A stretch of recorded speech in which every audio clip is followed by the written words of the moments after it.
Dools, Has.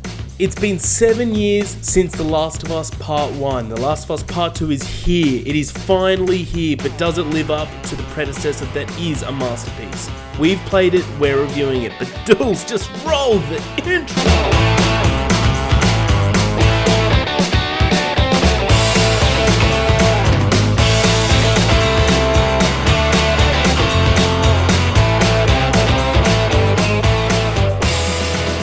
Welcome, one and all, to another episode of the More Cops on Duty podcast. I'm one of your hosts, Harry. With me, of course, is the Tommy to my Joel, Edward. Dools, Dooley. Dools, how you doing this crisp fate night? It is crisp. There's a crispness in the air. That's for certain. I'm good. How are you? Mate, I'm pretty well. I'm very, very excited for this episode. As I did say in the intro, we both played The Last of Us Part 2, and this is going to be our spoiler cast, but we're going to mention when we're going into spoilers. We're going to have a bit of about 5 to 10 minutes of spoiler-free opinion about what the game overarching, and then we're going to go right into it. But if you haven't played it, I even say if you haven't played it, don't even listen to the spoiler-free. Just go pick it up. And don't be... I'm speaking on behalf of both of us. Sorry, Dools, but don't be that person saying, "Oh, I'm not going to play it. I'll listen to it anyway." Just don't. You need to play this game. Everyone needs to play this game. Agreed. But until then, Dools. Let's say that an average Joe stumbles upon the podcast, More Cops on Duty on Spotify, and has no idea what it is. What would you say More Cops on Duty is, Dools? I'd have to direct him to the number one expert on all things More Cops, Harrison J. Argyle. Take it away. Oh, thanks, Dools. It's such a backhanded compliment, but I appreciate it.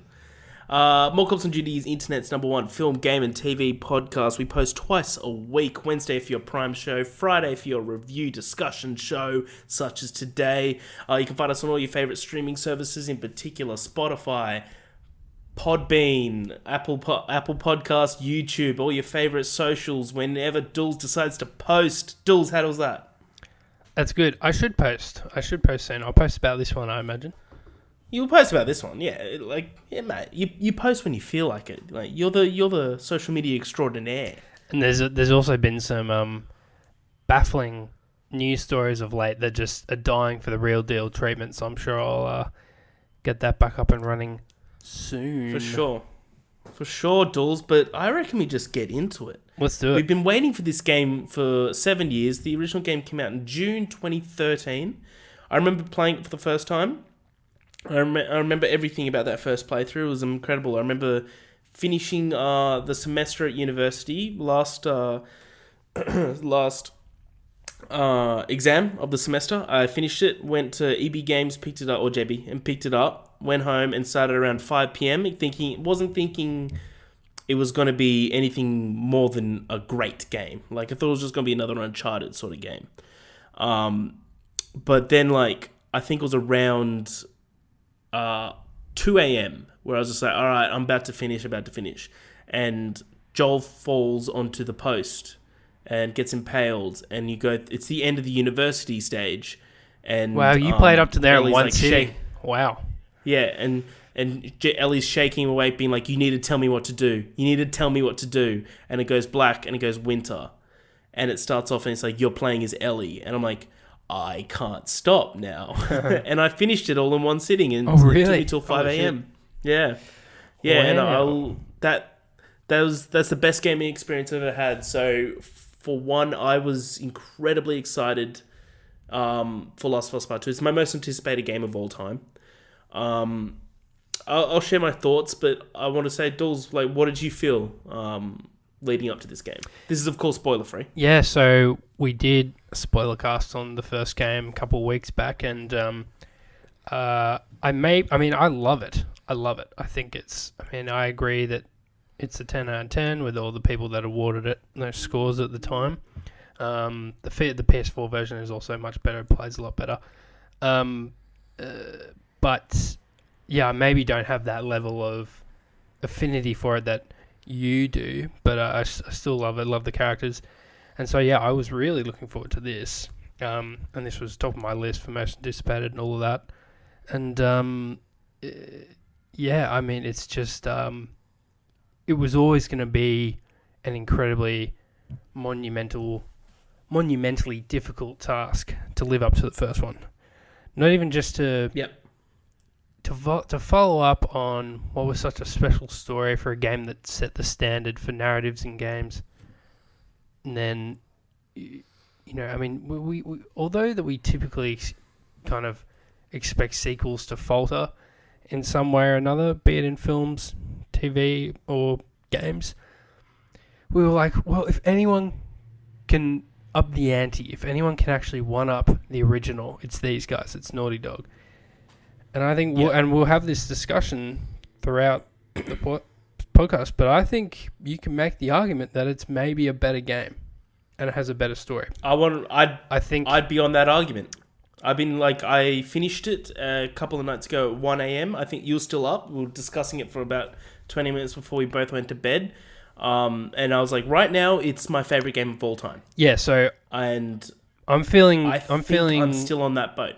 Yeah, so I think I'm not 100% certain as to whether I think it's better than the first, but I'm like, well, you know, I'm really like thinking about it. So yeah, we'll get into that. But yeah, so I think it had a lot to accomplish, and I think we both think that it delivered and then some. So you said this at the top, but if you haven't played this, and if you haven't played the first one, what the fuck are you doing? Like, seriously, this is literally as good as it gets for not just gameplay but storytelling and I mean, and dude, apparently studios have been chomping at the bits for years now to bring it to the big screen or the small screen, and it seems like they finally caved recently to HBO, and HBO I think is, you know, I mean, that's as marquee as you can get in television, so it's no surprise they would go with them, and so it seems to be finally happening. I mean, that's just a testament to how well written it is. So yeah, I mean, should we get into the? Should we start spoiling things, Haz? What do you reckon? Yeah, well, just my take real quick on it before we get the spoilers. Of course. All right, keep rushing it through it. I am rushing through it, man. I agree with everything you say. I think this movie, wow. This game is honestly feels like one. It's exactly. It's so cinematic. This game is more than a game.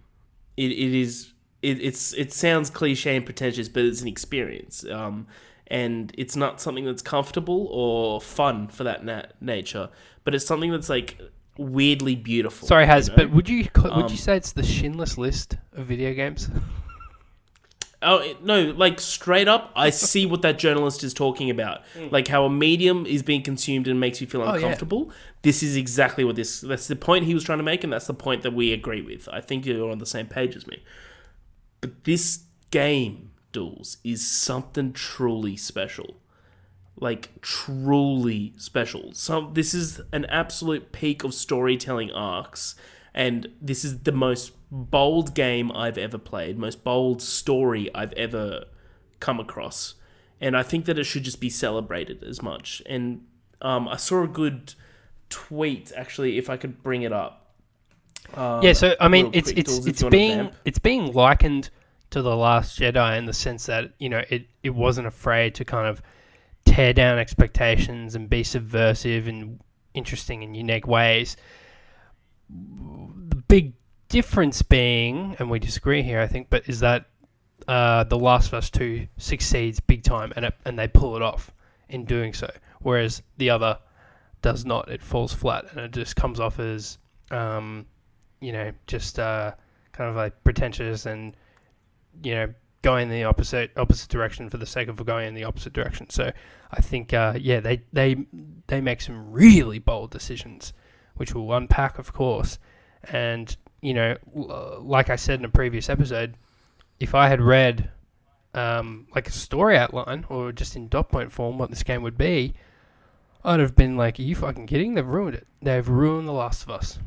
And really playing it, really getting all the context makes all the difference. Sorry, has you... Yeah, I think that's perfect. Thank you for vamping, Dools. This is a quote written by Joel's voice actor, Troy Baker. I just read through it again, so no spoilers. It goes, quote, "If we've done our job right, people will question everything. I want players to be able to challenge their own ideas about what this game is, what this world is, who the characters are, everything. I want people to go in open-minded to this story and allow Joel and Ellie to tell their story, not the story that people think that they want to be told. If people go in open-minded to this thing, I think that they will have a completely different experience than if you go in with a closed mind." And that's truly right. Can I just add to that as well, because I think not too long after the leaks came out, Neil said something to the effect of, some people are not going to like this game. They're not going to like where it goes. And I should say Neil Druckmann, this is the creative director of the game and the first one. So some of the fans of the original game are not going to like this game and not going to like where it goes and not like what it says or the fate of the characters they love. I'd rather people passionately hate it than just be like, yeah, it was okay. And that, I think, perfectly sums up, like, he was willing to alienate people in the pursuit of a really interesting and bold story. And I think he's completely right, because even if someone hates it, truly hates it, well, you're already evoking a really visceral, emotional response. And that's what he wants. That's what his goal was in making this. I mean, if someone really hates it, well, then they must love the first one. And this is their response. And so, I mean, because you're not seeing anyone knocking the gameplay. The gameplay also sets a new bar. But, I mean, the story is incredibly divisive. And so, yeah. That's perfectly put, Dools. I think that's the end of the spoiler-free. All in all, I think it's pretty clear that we both love it. We fully endorse this game. As you said, if it's in the conversation of it being better than the first one, that's a absolute testament in its own. So if you haven't played it, please just go buy it. If you're a fan of the first one, you need to play this game. And if you're a fan of any type of narrative storytelling, this is a testament to how to fucking do it. You know? Agreed, Has. But Dools, from here on out, it is completely spoiler filled. All right. So everything that we say from now on, this is your warning. Are you fucking telling me, Dools, that they had it in their mind that they're going to take this character of 7 years of loving, one of the best characters of all time in video game history, kill him in front of our eyes, make us hate the person that kills him, and then slowly and methodically turn that hate into empathy, Dools? Are you fucking telling me that Neil Druckmann did that? He didn't just do it, he slapped us across the face with it, and it worked. So we're of course talking about Abigail. Oh, do we ever hear her last name? I can't remember. Well, Abby is how she's usually referred to. So very early on in the game, the first person you take control of is Joel, and the very first cutscene, which I loved, was him and Tommy, and Joel's just explaining to him what he did at the end of the last game, which, of course, if you haven't played the last game, I don't know why you're listening to this, but Joel pretty much saved Ellie, and in the same swoop, stroke, prevented the Fireflies from getting a vaccine. And so he's basically responsible for the virus still ravaging the world. And he confides this in Tommy. And he's like, wow, you know what, I can't say I mightn't have done the same thing. So such a great scene, which I loved. And they come back to Jackson, and basically the game picks up 4 years later, and you're in Ellie's shoes. And throughout the game, things are slowly revealed that Joel and Ellie grew apart because of this rift that the big lie created. And Ellie only just wanted the truth from Joel, and she was suspicious of him from the get-go, which you can see at the end of the first game. And so that has created this friction between them.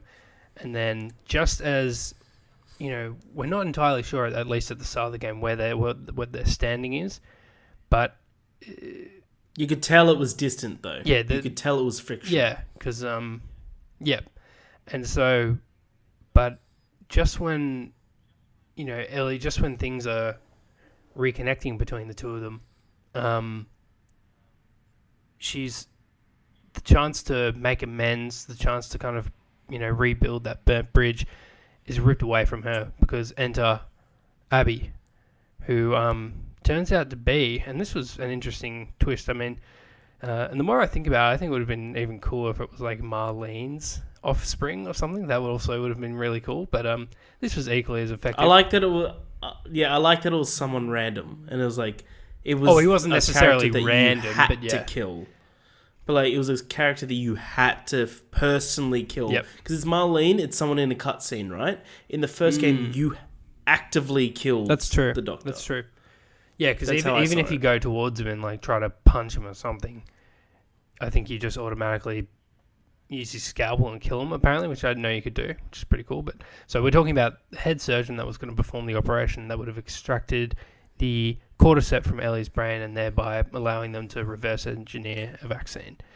So at the end of the first game, you're playing as Joel, obviously, and you have to kill this guy. He's standing in your way, and it turns out that act years later comes back to haunt him, and Abby, this surgeon's daughter, has been the entire time searching for Joel. It's been her life's mission, we learn, to find this guy, and finally she does 4 years later, and she brutally murders him in front of Ellie as well, and in front of us, and it's just really difficult to watch. Like, that is not it is a really, so this, and here begins like the journey of really uncomfortable and distressing shit in this game that we can barely kind of stomach, and and that's and this is a big theme in the game, like the violence, the consequences of violence, and it being a byproduct of this really harsh and dour world, this post-apocalypse. So yeah, I mean, what was your initial reaction to Abby? And I remember when you were talking to me playing it, you were like, "Oh, I don't like playing as Abby. I got this feeling she's after Joel," which no, I felt uncomfortable straight away. I think that's what you're supposed to. You're supposed to feel very uncomfortable. Like it's quite jarring. I mean, you're like, things are familiar. You play as Joel first, very very briefly, and then you put into Ellie's shoes, and just as like, okay, well, we're off on a little adventure now. We're going to go, check on some infected and clear them out, blah, blah, blah. We're thrust into this new character, Shoes, who we know nothing about. And we don't... Yeah. And we don't...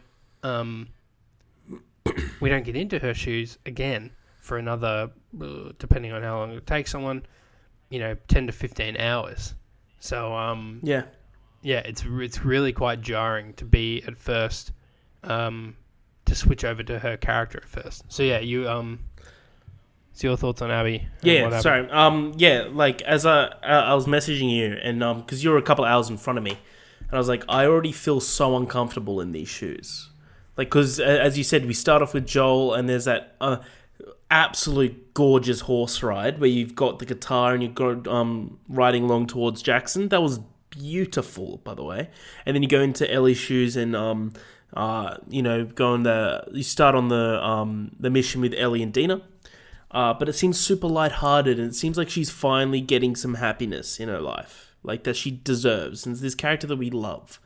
And then you dropped into these shoes of Abby, who we have no idea who she is, and we're brought up in a world where we don't trust anyone, so we're already like, I don't like this. And then she keeps referencing that they're looking for someone, and they've cornered it to Jackson, and you're like, it has to be Joel or Tommy. Well, yeah, it becomes explicit. So I'll just be upfront. I actually had this spoiled for me. All I read was that Abby kills Joel, and I was like, okay, great. Oh, that would have annoyed the shit out of me. I don't know how. I mean, it annoyed me, but at the same time, I was like, well, I'm now more curious than ever just to play it and see how this plays out and what this person's reasoning is and why we play as her. So, I mean, it weirdly had me more excited because in the back of my mind, I was like, there's no way Joel survives this game. I was like, there is absolutely no way. He's on This is Force Awakens and he's Han Solo. Like, there's just... Did you expect if anyone went into Force Awakens thinking Han Solo was going to survive, like, you weren't really paying attention. Like, yeah, that's true. I just thought, like, dude, this game, like, think about what this game's about. Like, the world they live in. Like, just, you know, there's got to be a cost to everything. Someone had to die. I mean, they weren't going to kill Ellie. It wasn't going to be Joel getting revenge for Ellie. I mean, there's just no way.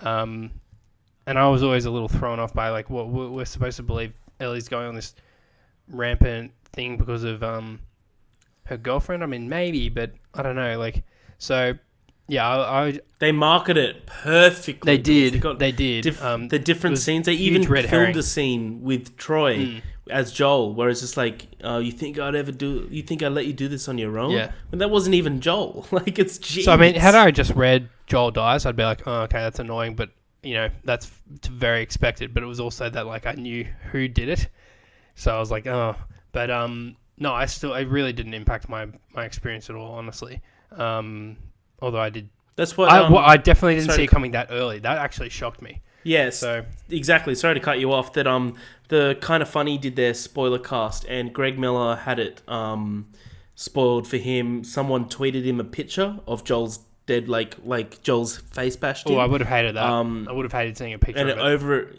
yeah, right. And over it was white text saying Abby kills Joel with a golf club. Wow. And he's just like, all right, well, that's spoiled for me. I guess that's going to happen at the end of the game, yada, yada, yada. And, like, he never saw it happening at the beginning. And when there's that amazing scene where Abby leads Joel and Tommy back, and, like, Joel and Tommy are like, hey, yeah, but like, I'm Tommy. We live down just over the hill, a couple of hours. Yeah, so just to preface that, so when you're put in Abby's shoes, you pretty much, you know, you run through this quick section and you go through some infected and stuff, and it's actually when Abby looks like she could be, you know, about to be overwhelmed by a bunch of infected. Like, there's almost like a horde knocking on her door, and it's actually Joel, ironically, who saves her.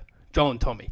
Yeah. So and then things play out, and then we arrive back at, you know, Abby and her friend's compound, and you take it from there.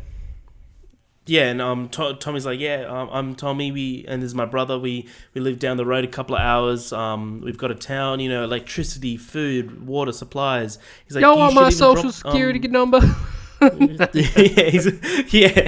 there's that great meme, yeah. And he's like, you guys should drop by and you know, load up before you head on out, and like being a chivalrous man in a post-apocalyptic world, that's not common. Yeah, so briefly to touch on this, so we've seen a meme going around where it's like, you know, Joel so untrustworthy of strangers and will shoot anyone who comes close to him that he doesn't know. Whereas this Joel now, 4 years later, him and Tommy are like, you know, just, you know, happily stroll into these guys' compound, like, you know, they're completely outnumbered, and be like, hey there, you know, what can I do for you? Here's some food and water. Here, how about my right arm? Here, I'm going to saw this thing right off now for you. Like, I think we kind of had a quick thing where, like, oh, well, maybe it's that, you know, I mean, they've been living, so Jackson, Wyoming, I mean, this compound that Tommy, you know, and a few others set up years ago, it seems, is like, you know, borderline you know, a full-blown community, and you know, I mean, they've got electricity, running water, you know, they grow crops, things like that. So I mean, it almost looked like we learned that they had like a function, like a dance, like, so, you know, they have recreational activity. So, you know, life is almost kind of normal, except for the fact they have to go kill zombies every other day, or infected. Sorry, infected Dools. Sorry. Dools. There's a difference. Jesus. So you can imagine that, well, in this time, they've let their guard down a bit. Plus, if you read the every time they go on a run, they have to fill out a journal and say what they saw, whether it's all clear, and so on.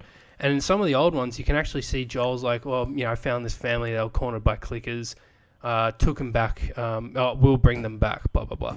So, you know, I think maybe it's like a vibe they pick up on, whether, you know, I mean, yeah, I mean, they saved Abby, they saved her life, and she's like, look, you know, and then she's like, look, we can go back to my place. The last thing they're going to think is, well, we just saved her, like, you know, she's not going to want to jump us for no reason. I mean, and obviously they didn't know what her motives were.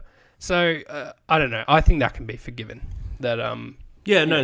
But there's a little a section of the meme that I saw, like a slightly different meme that was like, first Last of Us, Joel, guy runs towards him acting like he's stabbed. He goes, "No, I'm gonna hit you with a car."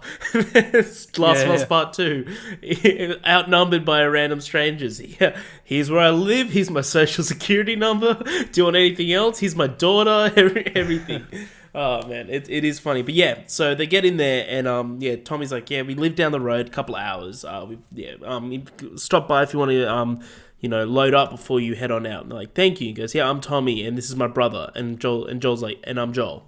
And this is so well done. The whole room just goes silent, and they just look at him, and he's just like, "Well, you act like you know us." And then it turns to Abby, and Abby's got a shotgun. Goes, "It's because they do." And shoots his leg almost off, like there's a giant chunk just missing out of his knee, and he's just and then they like knock out Tommy, who tries to fight back, and they put him up against the window, and he's like, "Let's get your evil speech out of the way and let's get this over with."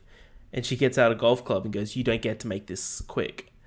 And then like eventually Ellie catches up to them, of course, and because she finds out that she heard that Joel is like disappeared, so she goes and looking for him, and that it's the most terrifying and horrifying and like spine curdling scene of her being pinned down, watching Joel get his head caved in with a golf club.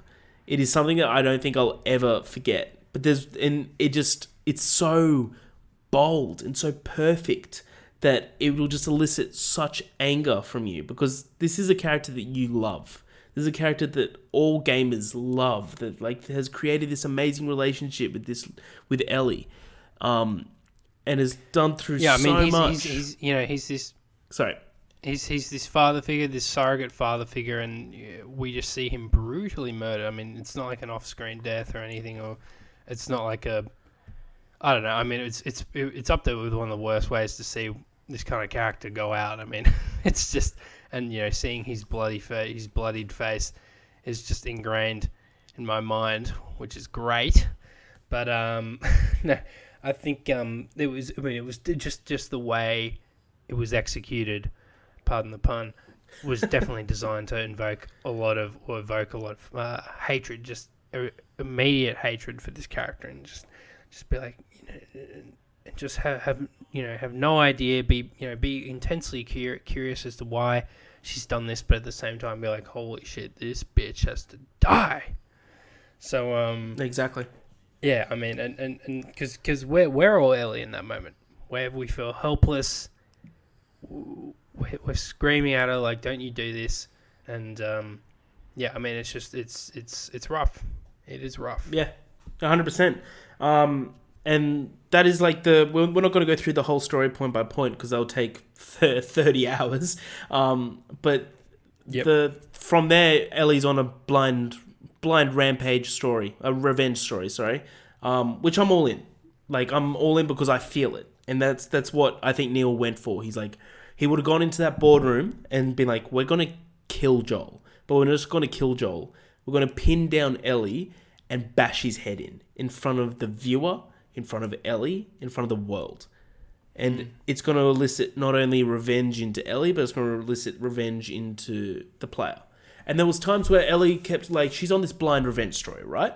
She's no idea what their motivation was. She knew that Joel was a shitty person, and she's done shitty stuff as well. Like, everyone has. Like, I think we brought it up in our Spoilercast for the first one.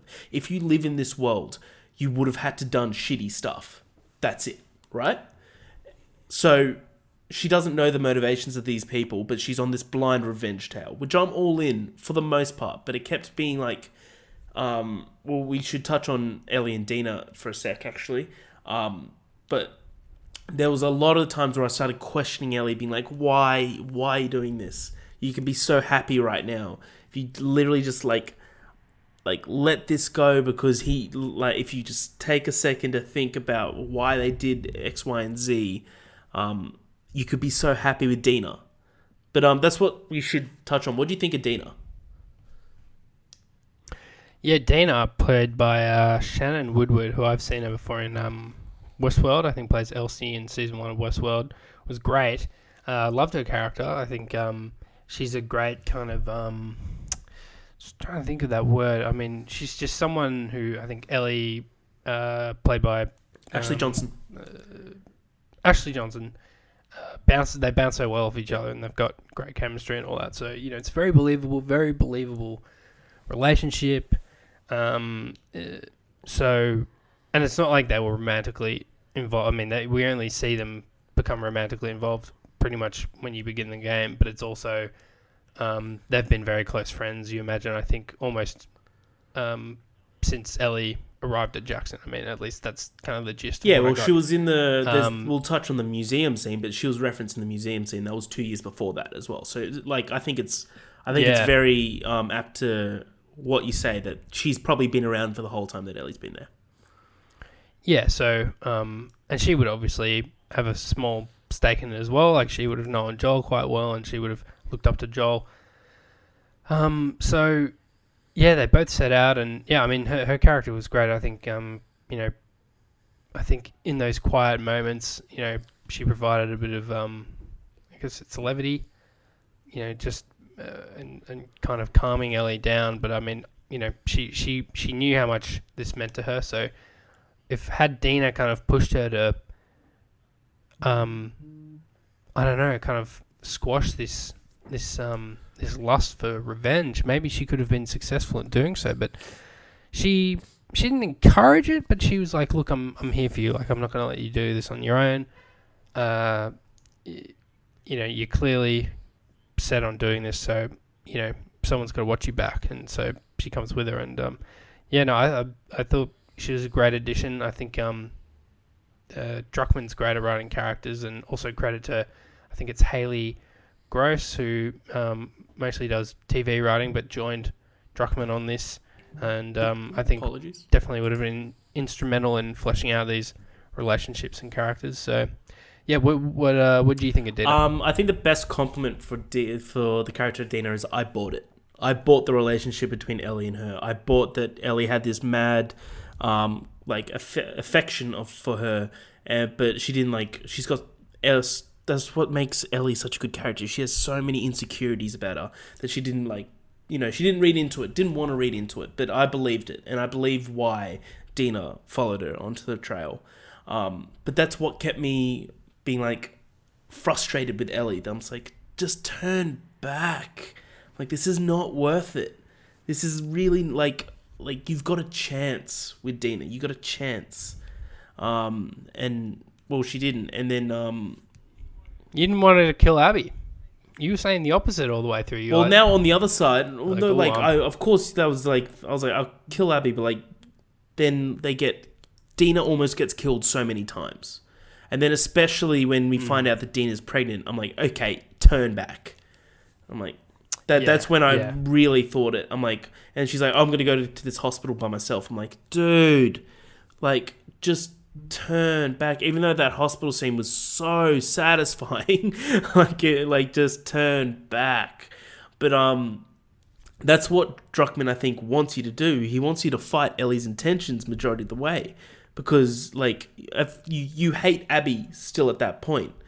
But then sorry. Yeah, I was basically finished. You hate Abby at that point, but that eventually gets turned. Yeah, so I think that's a great segue to, you touched on it there. Wow, the player almost, a good chunk of the time feels at odds with Ellie's quest. We want revenge, but at what cost? That's exactly what I was trying to say. Because exactly. So, just to cut to it, I mean, there's another great character, Jesse, who kind of shows up midway through Ellie's section and is like, what, you thought I'd let you do this on your own, which was a red herring that we saw in the trailer. Joel originally said that, and so we thought Joel would be along for the journey, at least for a little bit, but turns out it was this new character, Jesse, who I thought was a great addition. He's and so he shows up, and he's a casualty in Ellie's quest for revenge, as well as Tommy in a sense as well. He's basically crippled and half blinded. But so, yeah, I mean, she endangers those around her, and you kind of feel you start to lose motivation for her actions, because it's just like, well, you're endangering not only yourself but everyone around you, and this will end up being a fruitless journey that will have cost you more than it earned or whatever. And so and then enter Abby. So the game plays over about 3 days in Seattle, and after Ellie's third day, surprise surprise, you switch back to Abby. And it starts at day one, Seattle. So everything that's happened in Ellie's journey starts 4 years ago. Oh yeah, so we finally get that brief exposition for Abby and her character, and the explanation as to why she went after Joel. And it's revealed she's the daughter of the surgeon. Also a zebra hunter. Back from the first game. Absolute merciless zebra hunter. I don't think he was hunting them, It looked like he let them go. It's the way you see it. It's the way you see it. I don't know what you saw. If you killed that thing, that's terrifying. But you see, fuck. The way you described how you killed some of the dogs in the game, it's like, Jesus Christ, you. I had to do what I had to do. You're something else. I will do what I must. But Neil did a really, I think where a lot of the criticism comes from, and I guess it's fair, but it's also just, I mean, I just found it all intensely interesting, is that Abby's journey parallels Ellie's, but you are definitely manipulated just based on what you do in Abby's journey to be more empathetic towards her than Ellie, surprisingly. So Ellie's on this, bloody quest for revenge. Abby, she's got her revenge, so we're now experiencing her character in the wake of getting revenge on Joel, and she's kind of like, oh, okay, what now? And she's she's part of this not cult, but just organization, I guess, of Seattle, former Seattle residents and military personnel that are now calling themselves the Washington Liberation Front. Oh God, Washington Liberation Front, or which is shortened to WLF, and then they've turned into Wolf, and they call themselves Wolves. So, in one sense, you have Ellie in her campaign fighting these wolves, and they often have like dogs with them, for example, who will sniff you out, and this was an awesome gameplay mechanic to make things incredibly tense. These dogs would sniff you out in situations that would otherwise be somewhat easier to navigate, because you would have a lot of grass or just cover to use to your advantage and be stealthy, but there would always be a few dogs around, and you had no choice but to keep moving and quickly, and so that would then raise the odds of you getting caught. So it made for incredibly tense combat situations, which, by the way, has just been so impressively evolved on and iterated on in this game. It's so immersive. The addition of going prone, tall grass, things like that made stealth incredibly more satisfying, as well as if you want to go going guns blazing, but you can trick your enemies and go hide, pop out again, do that kind of thing. I always thought a mixture of stealth and guns blazing combat was just the best way to approach situations. But I'd try to pick them off as much as I could beforehand, and then until I got caught, which I almost always did. I could, especially humans, like infected, I could probably clear out an area of infected in complete stealth, but rarely could I do it with humans. There were just so many, and they would just the AI is so smart in this game as well, man. Like, they'll call out each other's names, even if they don't see a body. They'll call out one of their names and be like, "Wait a second, why isn't he responding?" And then they'll go looking for them, and it's like, "Fuck, fucking Kara, like, damn it, Kara, where are you?" She ain't here. Yeah, yeah, I'm whispering myself, that bitch dead. So anyway, back to Abby. So we're put in her shoes. You've got Ellie on one hand, slaughtering these dogs because they're coming after her, and then Abby, within 10 minutes of playing as her, we meet one of the dogs that we find out Ellie actually kills. And you learn to love this furry companion that follows you around and helps you out in combat. and they give it a name. It's Alice. You can pat it. It's like at that point when that happened, when I realized that that dog that Ellie killed was the one we spent a good chunk of Abby's campaign with, I was like, fuck you, Neil. Fuck you, Neil. You fucking piece of shit.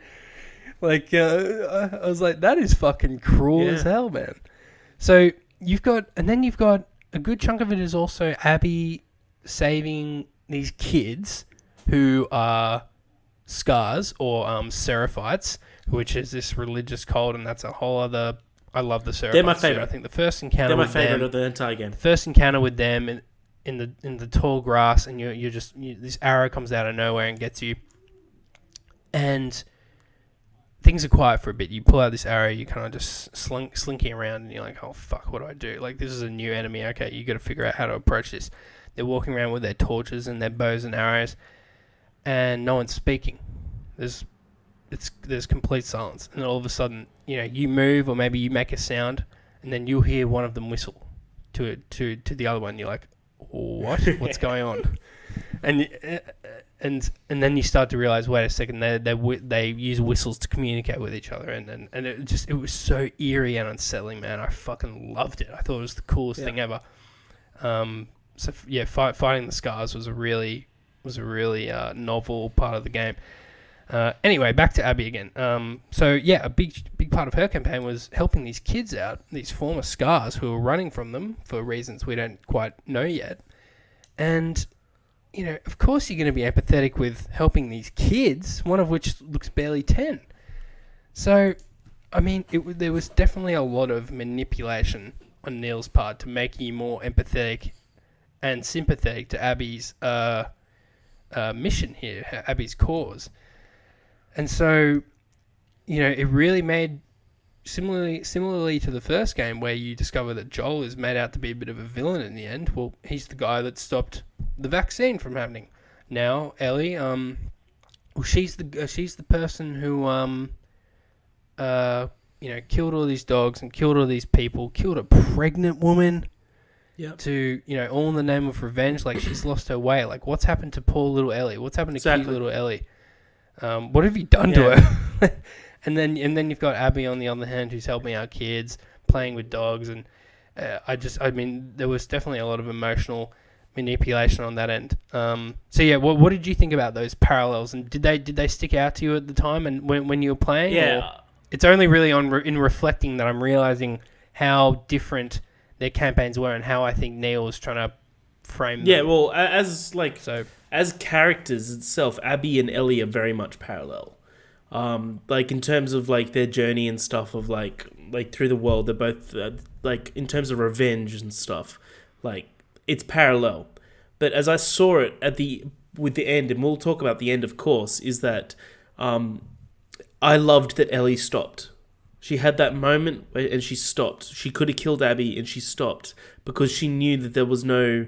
She was doing this both for the memory of Joel that she remembers, that there is a chance that she could forgive Abby, and that there is no victory with vengeance. There is no victory. Look at Abby.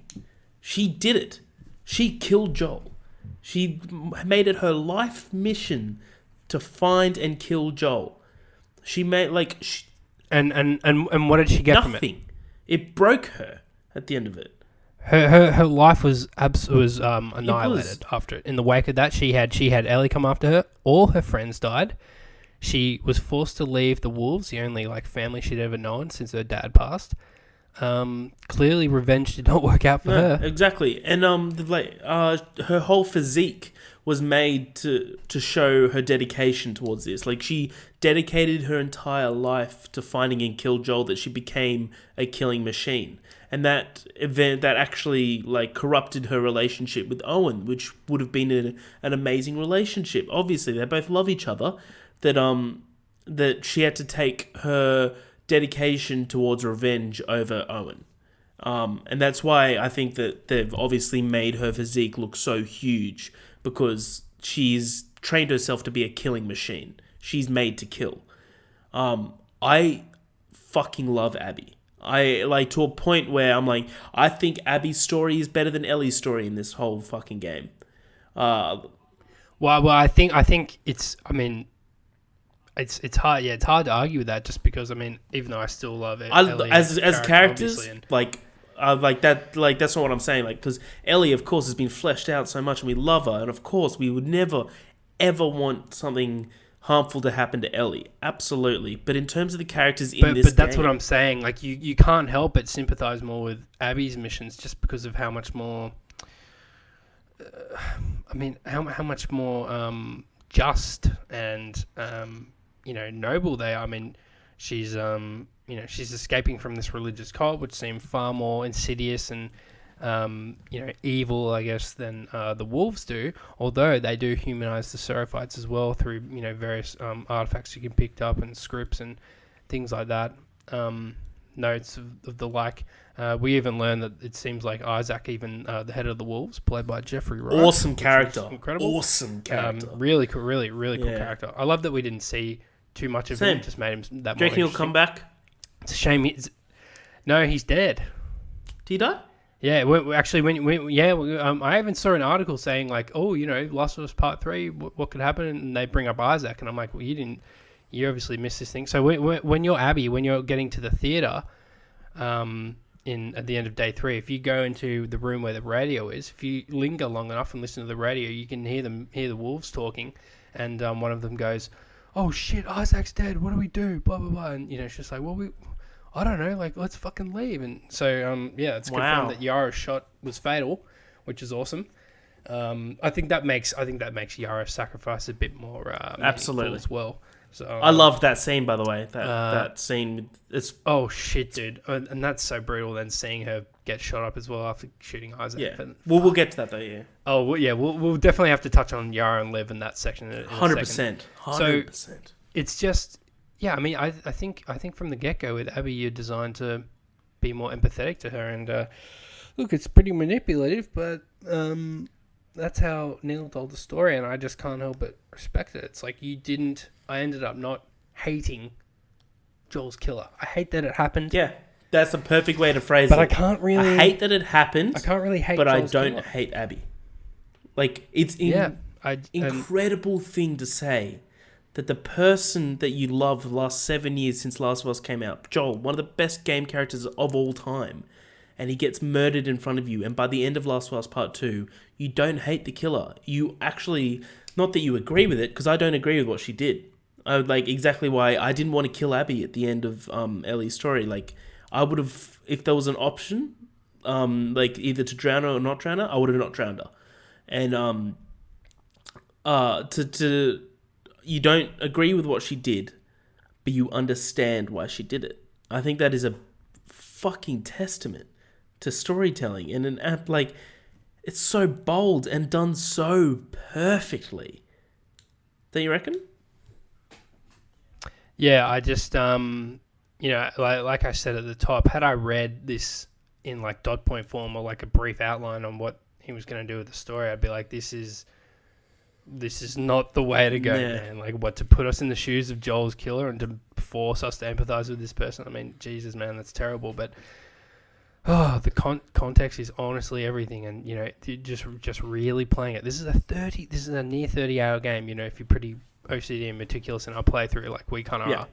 So there is undoubtedly, you're gonna have this character fleshed out, and I mean, it's just the little moments. It's just her relationships with Owen, Manny, Yara, Lev, you just, because you empathize with these other characters, and so, and Abby is that conduit, and so it's just, it really is a testament to the incredible storytelling and writing here, because it's like, wow, I mean, I did not expect to even remotely entertain the idea of just being okay with the person that killed Joel. Agreed. But so we've brought him up a couple times. I guess the characters in Abby's campaign, the main ones being Manny, who we made. I love Manny. I love Manny. Manny's cool. Manny's very cool. Owen's a fantastic Mel, Yara, character. and Lev.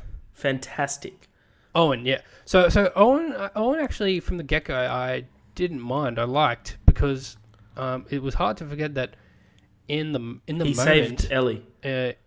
in the moment, yeah, he actually stopped the others from killing Ellie and Tommy, and you know, a fair few of them, like a few of them there were pretty set on doing it. It was like, we can't leave any survivors. We can't leave. And they absolutely made the right call there. I mean, leaving Ellie and Tommy alive was the stupidest thing they did. But for them.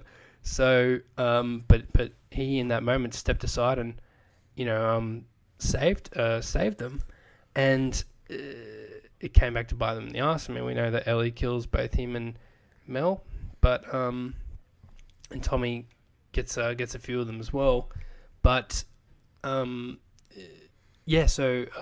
Owen, we kind of learn, was a former flame or love interest for Abby, and then we see another thing that was controversial is the sex scene, which a lot of people, again, when people thought Abby was trans, thought that Neil put in this gay sex scene in the game, and people were like, oh my god, it goes on for like 5 or 10 minutes, blah blah blah, it's interactive. This is how out of fucking control these leaks got, man, and how blown out of proportion she was. You see it for, I don't know, it lasts maybe like 10 to 20 seconds, I think. The actual It's scene. really well done. It's really well done. Yeah, I mean, it's tasteful. I think, look, I mean, Abby doesn't have the most traditional female figure, let's be honest, but at the same time, it's like, well, you know, there's history between these two, so you kind of like, you know, you're invested in both these characters, and it's like, and it adds an interesting element to everything, and it also just, I think, makes her discovery of Owen's dead body later on even that more impactful. So,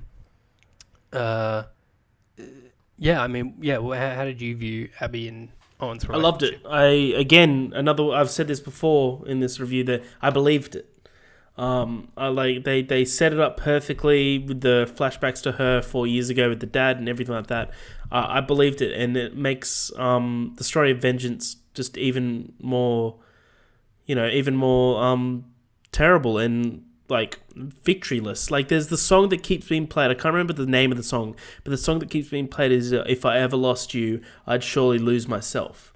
And that's what I saw the whole game as, is that Abby lost her dad and she completely lost herself. Like, she lost her future and who she is. Her relationship with Owen is gone.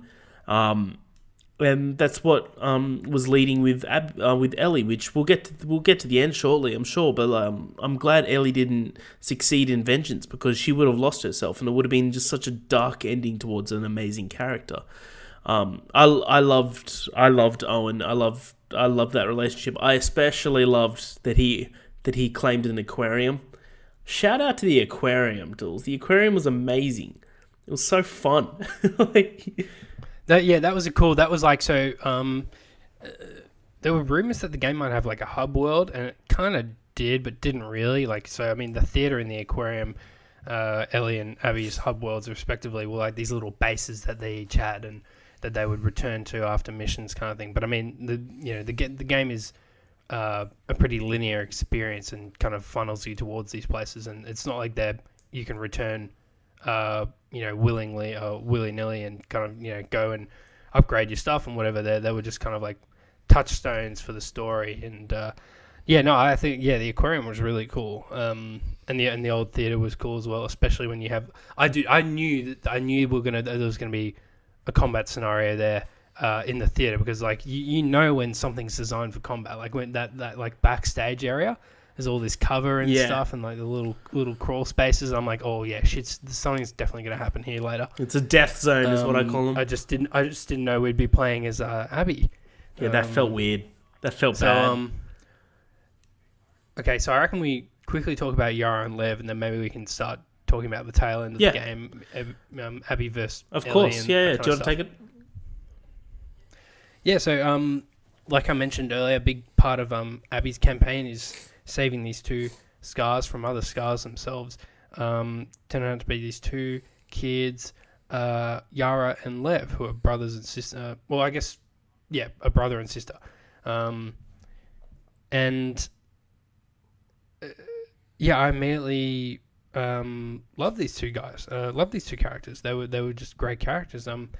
They helped Abby escape. I think she just happened to be in the right place at the right time, in the sense that Yara was also captured, and so because they were on the run, and so I think, Abby just being there, being strung up and still alive and kind of like struggling to get free, they pitied her, and they cut her down, and then they all kind of like team up because all of a sudden infected starts forming on them. It's just like, okay, we got to get out. So we learn more about these characters as time goes on. Yara had her arm brutally beaten in with a hammer, and her bone would have just been powder after that. I mean, that was really hard to watch as well. The violence in this game doesn't pull any punches. And so part of the quest is then to journey with Lev to go to the hospital and get the appropriate equipment to help fix her. That also has great set pieces with the Sky Bridge. The Sky Bridge was so good. Yeah. So you learn you that brings a bit more groundedness to Abby's character. We learn she has this fear of heights. She might be this macho woman, but at the same time she's still has a very kind of human fear of heights and that. And so and then there's some then you going down the building again when you realize that Lev's like, oh, I have no idea where we need to go, because they actually end up falling off and falling into like a pool in one of the buildings below, and then it's like, oh, we got to go down now, and I've never been this way, and just fighting through the infected down there was terrifying, man. I mean, that was a great set piece. I mean, Hotel Hell. It's just seven stories of your worst nightmares. Like, it was the worst. Oh my god. Yeah. I agree with everything you say. I like. I that's actually another thing. If I can touch on it quickly, just the survival horror aspect in this, I think was the ante was up big time in that regard. I think there were actually a lot of moments. Didn't really have many in the first game, if any, that made me kind of like jump or just were genuinely frightening. But I think there were actually a handful in this one. There was a couple in the first, but like it's insurmountable with in respect to this one. Yeah, 100%. Yeah. Definitely. But yeah, like I agree with you in terms of the introduction of Yara and Lev. Like, I was already like, this kid saved me, I'm all in. Like, I'm all in. I'll protect this kid. Like, let's fucking go. And that was an awesome sequence of running through the forest. I love that. But you really care for these two already. That like they used to be Seraphites, and they're defected for some reason that we find out later, which is done so tastefully. I thought it was done so well. But yeah, no, to your point, I thought it was great. And I loved the fear of the heights with Abby, that it really makes her grounded, and really makes her human. But yeah. And so I think another section with them is, so we find Lev needs closure with his mother, so we learn that he ran away. Both him and Yara ran away because the Seraphites weren't accepting of Lev and his move to shave his head, which I guess they imply that it was a transphobic thing, but I'm not 100% certain. I mean, it just seemed like, it's because the girls can't shave their hair, or they can't do anything like this. They can't look like boys, blah blah blah. And so obviously, they kind of say, well, Lev has never really felt normal in his own skin and that kind of thing. And so one day he shaved his head, and that's what apparently his mum was furious, and they describe how she's one of the most devout out of all of them, and so she kind of drove him out, and Yara just felt compelled to follow. And so he needed this closure with his mother. He needed to confront her and just try and make her understand what it was he was feeling. And it's really depressing because we finally... So we go to the island, Abby and Yara, and, we find him there, and he's been forced to kill his own mum. Yeah. Because she attacked him, and she would not see reason, and she was so caught up in this the Seraphite cult's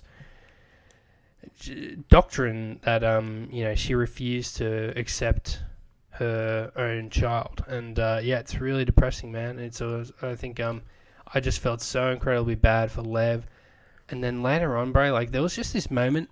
So there's a moment where Yara gets shot by a wolf as they're kind of like going in between buildings, and then her and Abby and Lev are like, oh, Abby's like, I'm sorry, but like we have to go, like we have to keep I know what going. you're about to say. Not only was that just a punch in the stomach because like they've been through so much, and Abby, they went on that huge journey to get the supplies to fix her arm and get her better, and now they've gone all this way to the island. They've finally got Lev. It seems like, okay, well, we're finally on our way out. We're going to make it out of here, and that happens. I mean, that was just a punch in the guts. I mean, that was just really hard to see. And then there was just this moment after that where Abby's talking to Lev and explaining, okay, look, we got to get out of here. And then it was just the look on Lev's face, bro. It made me like fucking like crush me. I was like, Jesus, like this kid just had to kill his own mum, and now he's just seen his sister die. And like, I mean, what? He's barely 10 years old. Yeah, and then they say the best line in the entire game, dude, where Lev's like, "Your people did this," and Abby just grabs and goes, "You're my people." That's such that was great line. Yeah, no, I know the exact moment you're talking about, and very well said. So yeah, I think it's just moments like that, and again, it's really just kind of designed to make the player, really feel for these characters and feel for Abby, and also that level in general, bro. So that is by far my favorite part of the game. Going through the island, I thought it was the coolest. I had like a Wicker Man feeling, big time. Like going through, weeding through the crops, like the wheat fields, and seeing like the wooden structures. And then so the wolves happen to invade the island at the same time that Appy and Yara and Lev are there.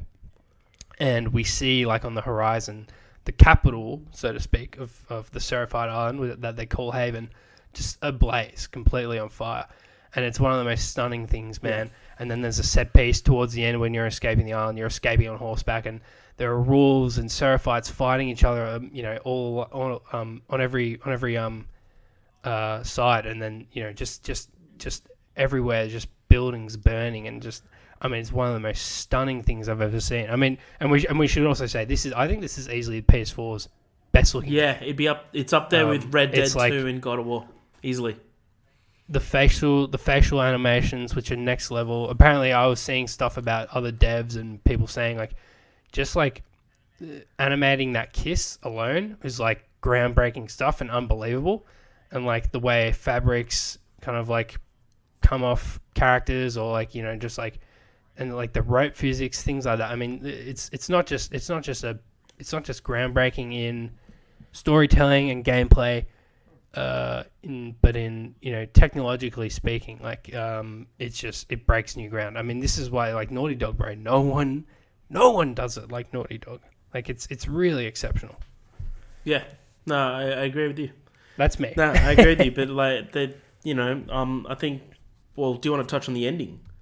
Because like, before the ending, we get this like amazing little piece of, because you end up going back to the theater as Abby, and you fight Ellie and stuff. Oh, of course. And Dina comes in, and that was one of the moments where I was just like, I've started like, it kind of rekindled the hate for Abby when Abby had Dina to knife to the throat, and Ellie's like, stop, please, don't do it.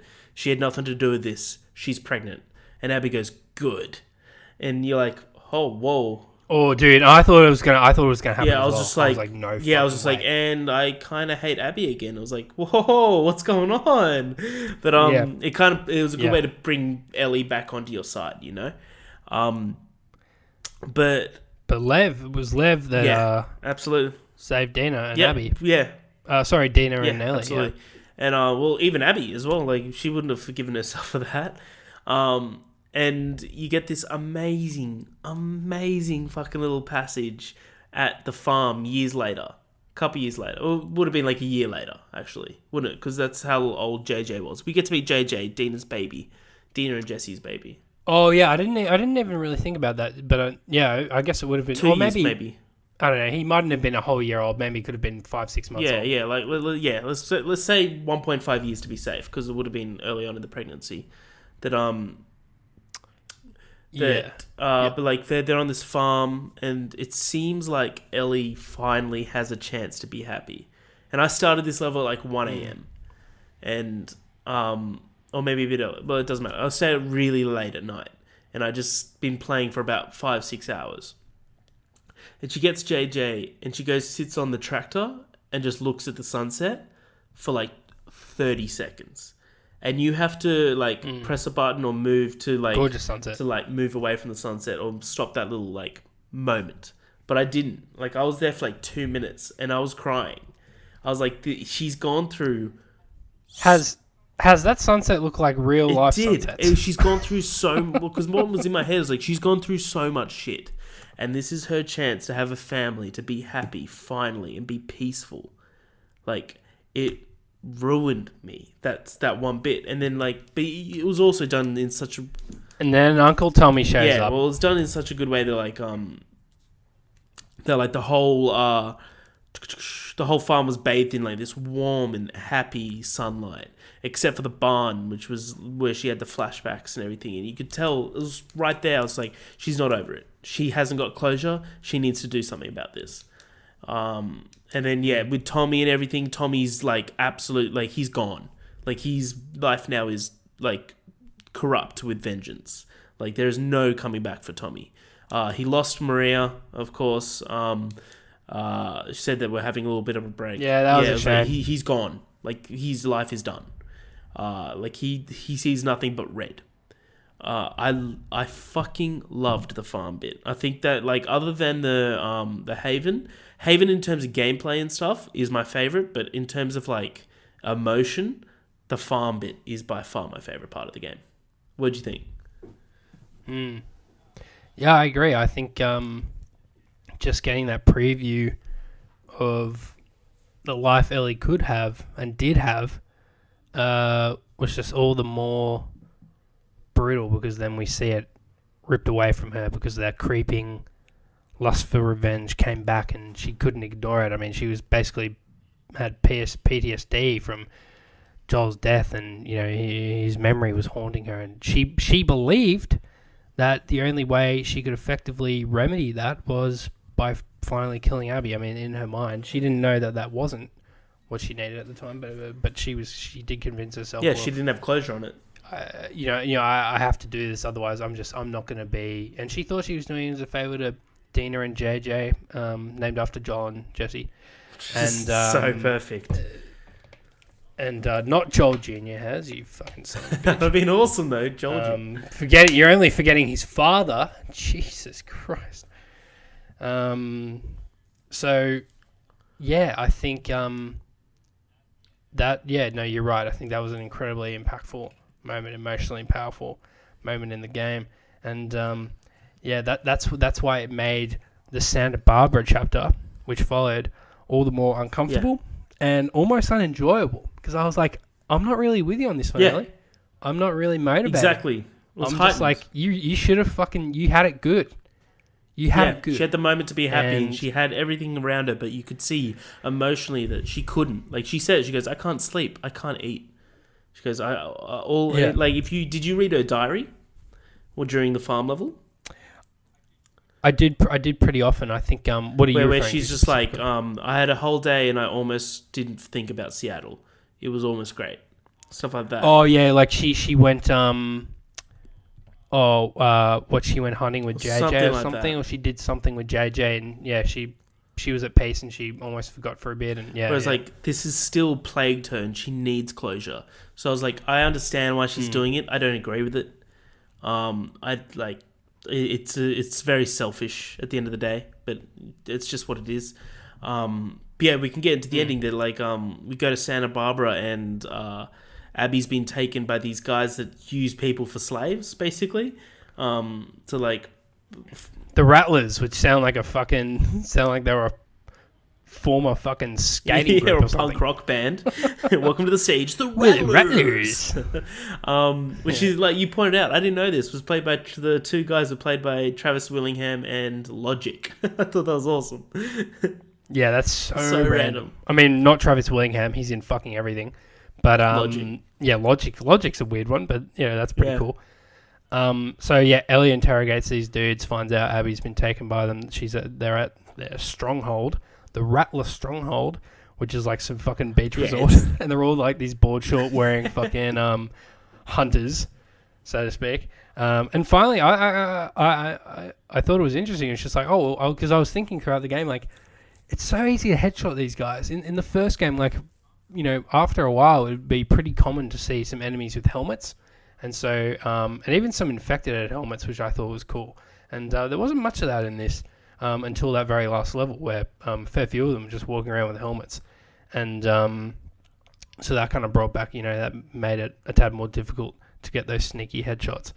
But so yeah, I think like you kind of go through there. You don't feel bad about killing these guys because they quickly establish that they're basically slavers. So it's like, okay, fuck these guys. I'm not gonna have a problem killing them.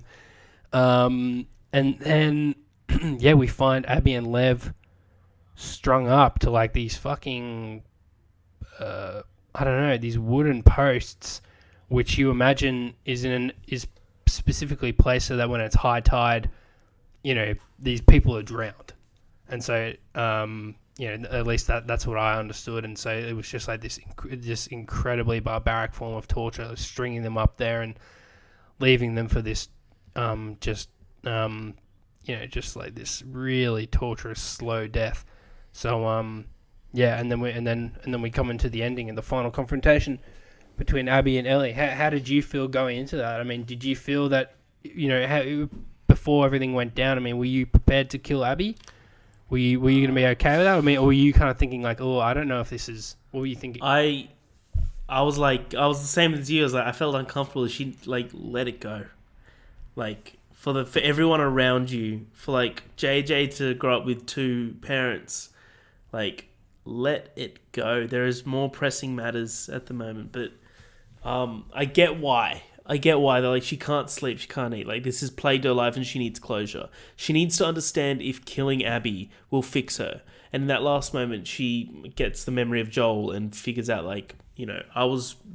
after Joel did the worst thing that had ever happened to her, basically, for her view, which we need to touch on that cutscene, by the way. That scene and also the museum bit. Oh, fuck like, yeah. And the museum bit. That's what pieces it all together. Yes, that's what... Yes. Maybe arguably one of the most important scenes Yes, in the game. I agree. They're like, I get it, but I didn't want her to kill Abby. No, I wanted her to basically see Abby or like get that piece of closure, which she did.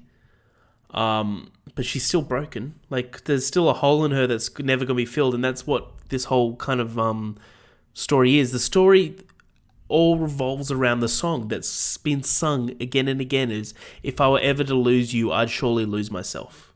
And she's lost herself. At the end of the day, like, she can't be found, and like, that's the same what happened to Abby. Like, this is all a story of reflection and consequence, and that there's no one in the fucking world that hasn't done shitty things.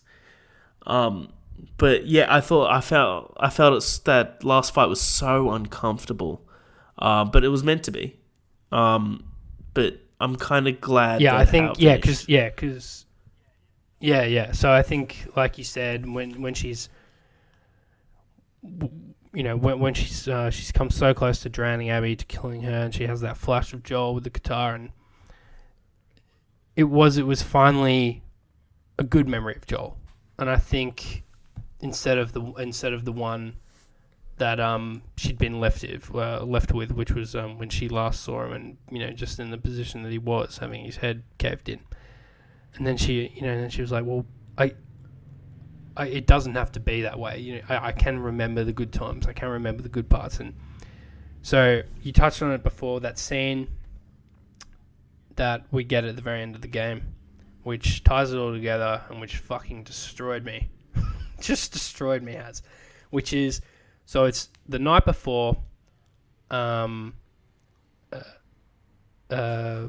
basically the game the night starts. before Joel dies. The night before the game is set, and it's set after, you know, there's been a dance, and, you know, Ellie was dancing with Dina, and this guy kind of, you know, they kiss, and this fucking dickhead comes over and goes like, oh, it's a family event, you know, get your fucking tongues out of you, and fucking Joel comes over, and goes, shut the fuck. He's just like, you get the hell over, and like it was protective dad. It was protective dad. Dad mode. Protective dad mode. Yeah, and which is awesome. I loved it. And then, Ellie's still obviously not on the best terms with him. It's kind of like, don't fucking do that, Joel. It's embarrassing. Like, you're not my fucking dad. Yeah, you don't need to do that. I don't need... I'm paraphrasing. But it's not your place. I don't need you to stand up for me, that kind of thing. So, and we're worried as players because we're watching this and we're going thinking, wow, is this why she's so upset? Because this is how things were left and she didn't get the chance to make amends? And no, thank God, that's not how things were left between them. We get this one last scene and Ellie kind of saunters up to Joel's porch. Joel's playing his guitar. Yeah, he is. He is. Ellie kind of goes, look, like, I'm never going to be okay with what you did. You made this monumental decision for me when you shouldn't have. And Joel fucking snaps back with, you know what, if by the grace of God I was given a second chance to relive that night or, go back and undo that day, I'd just do it all over again. I loved that line. And I'm like, fuck. Right? Yeah, Joel. You don't regret a fucking thing. You're watching this girl grow up, have a life, have a relationship, that kind of thing. You're watching her live her life and you don't regret it. Like, fuck the vaccine. And I still think that. Fuck the vaccine. Dude, if I were in Joel's position at the end of the first game, I would have killed Marlene. I just would have.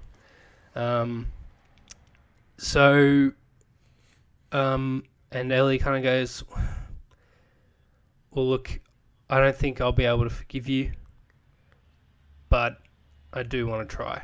And so that's kind of how things are left. And we know that, thank God, they weren't on these really, there wasn't still this incredible friction there. It was what really drove Ellie was that just when, they were going to make amends and hopefully get back to some sort of normalcy between each other, it was ripped away from her by Abby.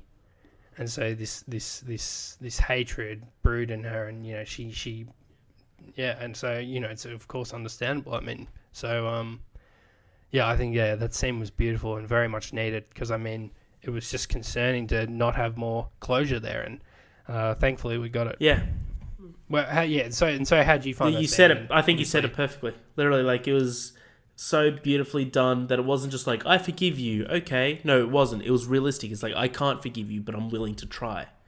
Like, it was so well done. And it's like, it's not forgiveness, but it's on the path of forgiveness, It's on the, like, you said it best before. I can't remember exactly what you said, but you said it perfectly. But other than that, Dools, I reckon there's just one scene I feel like we need to touch on before we finish up, is the museum. Oh, yeah, of course. What a phenomenal scene. It's the first time we really see in this game of, like, well, we saw it kind of in spring of the first game, but of Joel and Ellie kind of being father-daughter. It's Ellie's birthday, and he's like, I've got a surprise for you. And she's like, is it a dinosaur? And he goes, just come on. He goes, is it a spaceship? He's like, just stop guessing. And it's like, she's got it correct both times. And it's like, she nailed it. And they swim up to an abandoned museum, and she opens... Holy shit, Joel! It is a dinosaur! It's a fucking dinosaur! It's so good. I fucking loved this scene so much. So, dude, I was waiting for the game to give us the giraffe moment that the first one executed so well.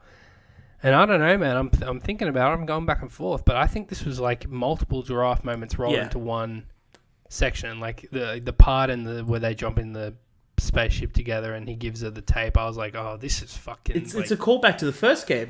Because in the first game, he's like... She's like, if this wasn't happening, Joel, what would you be? He asked her what she wants to be. Astronaut. Yeah. And she says an astronaut, yeah. That was so good. But I mean, the moment with he gives her the tape, and it's like of I don't know, maybe the first moon landing. I'm not entirely sure. It could be of other rocket launches, but it's like the NASA countdown and all that stuff, and the sound of the rocket lifting off, and she's listening to that, and they're sitting in the spaceship, and I mean that was just a really special kind of like bonding moment for the two of them, and they just felt like a father and daughter there, and that's what you know, I mean, if everyone had their way, well, that's, you know, it would just be the adventures of Joel and Ellie again, you know, this happy-go-lucky father-daughter duo. But, well, I mean, you weren't really paying attention to the first game and, you know, the reality of the world that they live in. Like, you know, it's there's never going to be a happy That's like ending. the end of the first game. Like people, I read a review which I didn't agree with that said they really didn't like how it didn't have a happy ending. I'm like, did you play the first one? Like they traveled across America, they got to the Fireflies, and the Fireflies like, yeah, like it's everything that you've been like hoping for. It's real, but she has to die. And he's like, no, I'm gonna condemn humanity.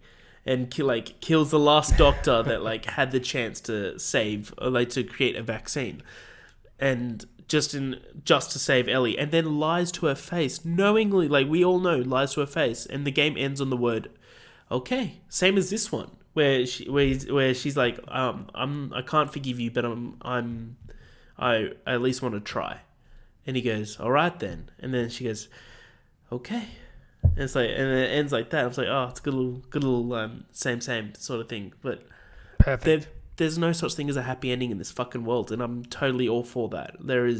It's a realistic. Yeah, ending. I mean, they're both endings are bittersweet. Yes. I mean, it's not happy or sad; they're bittersweet. And I mean, yeah, Joel is dead, but 2's ending is arguably a bit more happier. I mean, more hopeful. I mean, I like to think it's open-ended, of course, when we don't really see, but I like to think she went back to Jackson and was able to make up with Dina and hopefully, you know, live a life. That's what I like to with think. and Yeah, her and JJ. Yeah. So, yeah. I mean, I think that's I think we both love this game. Is there anything else you want to touch on? I'm just gonna ask you point blank. Is it better than the first game? It's a tough one, Dools. Like, because if we go through gameplay, easily yes. Like, that's unquestionable, right? In terms of character arcs, I'd have to say yes. They're more complex, and there's more that you care about. In terms of graphics, of course, PS3 to the height of PS4. In terms of story, it's difficult because they're both so different. But the bold nature of this fucking game and how it, like, for me, it absolutely succeeded.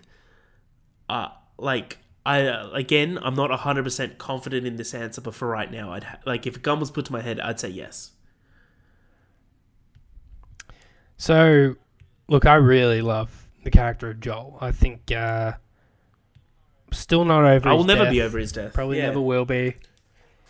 But I think it had to happen to make this sequel a really bold and unforgettable experience. And have we said the word bold enough? Do you think? Or? It's a bold use of the word bold. It is. It's bold of me to keep using it. But so it is really tough. hard to say. I think The Last of Us 2 is obviously a longer game, so there's more story there, and it's I think the parallel of Ellie and Abby's journeys are just it was a great dynamic. It's such a fascinating way to experience a story, but there is always going to be something about Joel and Ellie's first adventure and the way they grow closer to each other. And I think purely on a story front, I think I'm still in the Last of Us 1 I like camp. Next week I might wake up. But I think as a game, as an entire package, I probably need to go with number 2. So that's obviously including gameplay and just, graphics and everything. But I think as a story, which arguably they're both the most well known for, obviously, one still just has. That's fair enough. But obviously I'm obviously still I still go back and forth. Completely. Like this morning I woke up and I was just like thinking about amazing moments of the first game. I'm like, I think I like the first one just a little bit more. Oh, sorry, I was drinking beer throughout this entire podcast. But I was like, I might just like the first one just a little bit more, and I'm not sure. Like but to have it in the same conversation is something pretty beautiful. I think I agree. All in all, Dools, this is a phenomenal game, and I'm so proud of Naughty Dog for doing something like to succeed doing this. If you don't like it, don't fucking tweet at Neil Druckmann. Have you seen his tweet replies? Like tweets and replies. They're just Yeah, he almost has to. I mean, for a while he was having to just mute his tweets entirely and not allow responses at all, especially before the game's released, because of people just posting spoilers and hurling other abuse. And I mean, it's ridiculous, man. And these are definitely from people, this small, tiny fraction of people who refuse to buy the game. And by the way, I'm sure they end up well buying the game. And if not, well, no one's suffering, because guess what? It's apparently the fastest selling PS4 exclusive. So yeah, we're really missing out on your sales. Yeah, exactly. I mean, these are losers who, I think probably never had any intention of playing the game, honestly. I think people who genuinely love the first one, I'd just be shocked if you let the leaks dictate your decision to not buy the game. I think it's a huge mistake. I think you're really missing out on something incredible. Yeah, I agree, Dawes. Sorry, I had to change my camera because my computer was just about to turn off because of low battery. But I think that's a pretty perfect way to end it, don't you? I think so. Sign us off, big dog. Dawes, this has been a very special episode of the More Cops on Duty podcast. More Cops on Duty is internet's #1 film, game, TV podcast on the interwebs. This was episode 61, Dawes. We've gone through a lot. One question, though. Whoa. Wait, let me get the... Sorry. Camera cut off. One question, Dawes, that I saved for this podcast. If you walked into a room and there was a group of people and they were caving my head in with a golf club, what would you do?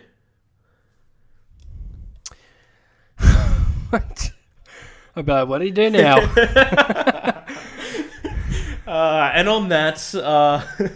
Hand me my 5-iron. You know what? Because I thought of this, because I messaged you, I'm like, I think I got a question for you for the podcast. My first thought was you were like, let me have a swing. like something like that. But until then, I'm Harry, Dools is Dools, you are you. We're the More Cops on Duty. And we're out.